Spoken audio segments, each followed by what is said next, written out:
At the age of 90, Addie Polk found herself in foreclosure this week, about to be forced from the home she's lived in for nearly 40 years. So with a gun in her hand, the Akron widow apparently shot herself in the chest as deputies were knocking on her door with eviction papers in hand. What do you think we're going to find? On hers? Yeah, on Addie's. Just straight out theft. I mean, I don't know how else to label it. It's just, unless somebody can tell me where almost $50,000 in cash went. Somebody walked off with about that much money at her expense. And they tried covering it up with a foreclosure that wasn't legal.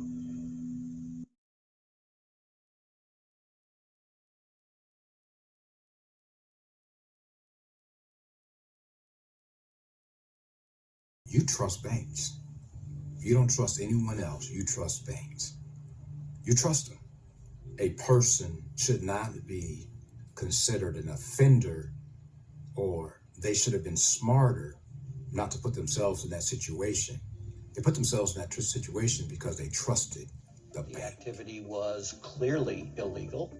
It was a violation of a whole series of laws that make it felonies. Jimmy Diamond's a crook. He's taking $4 trillion in U.S. funds. This guy should be going to prison. This man is a crook.